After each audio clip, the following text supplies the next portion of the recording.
जय जगन्नाथ जय माताजी मु सब शताब्दी पाठ करे मो जीवन में जहाँ तो मो परिवार प्रथम परिचय करी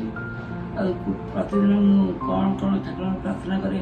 आपन जनाऊँ मो सब माँ को बहुत विश्वास से मुझे शताब्दी पाठ करे मुझे भाविली पाठ आज कि आपण कथा मन पड़ा बोले आज शताब्दी पाठ कर शुणी पढ़ू अथ दिव्यकवचम् ओम अस्ति चंद्रवश्य ब्रह्मा ऋष्यं छंद चामुंडा देवता अंगन्यास उक्तमातर बीजं दिग्बंध देवता सूत्रं श्री जगन्नाथे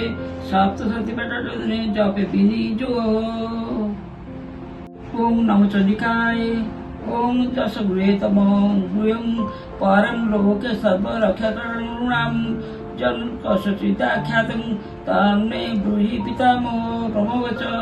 अस्ति गृहतम विप्र सर्वभूतोपकारकं देवास्तु कवचं पुण्यं तस्मृशो मामुने प्रथम सर्वपूर्ति च नित्यं ब्रह्मचारिणी तृतीयं चरणघाटति पुष्पाञ्जलि चतुर्थकं पंचम स्कंदमातति सहस्रं कातनीति च सप्तम कारणास्रति महागौरी चाशमं नवम सिद्धिदाति च नव दुर्गा प्रकीर्तिता उत्तराणि न मानि ब्रह्मणैव महात्मना अग्निदेहमानस्तु शत्रुमध्ये गतरुणे विषमे दुर्गमे चैव वेदाशरङ्गता न तस्मिन् जायते किञ्चित् शुभं सङ्कटे नापदं तस्य पश्यामि सुख दुःखं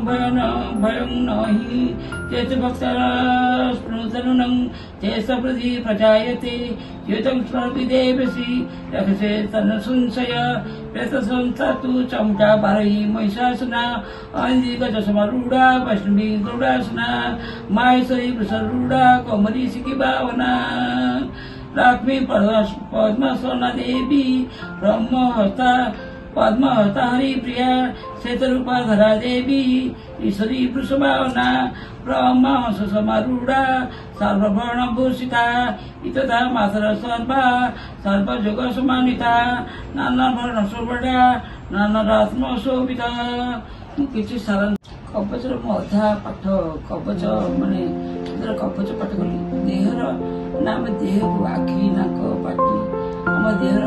को आम कि माँ पाखे आम देह कि शताब्दी पाठ कली शताब्दी मान माने निजर तार सब विपद रक्षा करवा आम निज माने जो विपद पड़ी थाए आम से शताब्दी माँ को स्मरण कले आमर विपद रक्षा करवा मन सांत्वना पाइबा आ गोटे हूँ कर्म सफलता आम कर्म केमी सफलता हाँ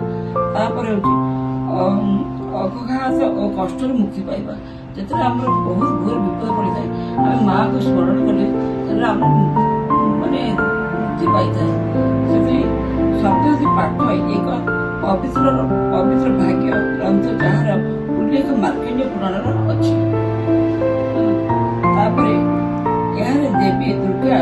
विजय कहानी और शक्ति प्रतिपादित होती शक्ति पाठ कर उत्तम भाषा बाद सफलता पाते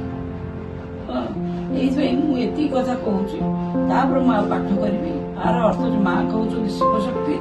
शिवंर निरव शक्ति आ दुर्गा प्रतिष्ठा आम नवरात्र कराए से आम शताब्दी पाठ कर शताब्दी पाठ कले मन सांत्वना यू पाइबा मनर कष्ट दुख आम शत्रु मैंने माने जमी आमर आसती महिषासुर जो था जो असुर मैंने बध करेंगे माँ जन्म नहीं बध करेंगे शताब्दी पाठ कले माने आम से उपाय माने कष्ट दूर हवा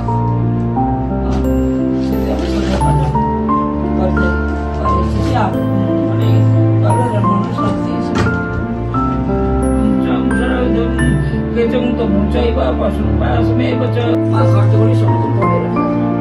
जय माता जी।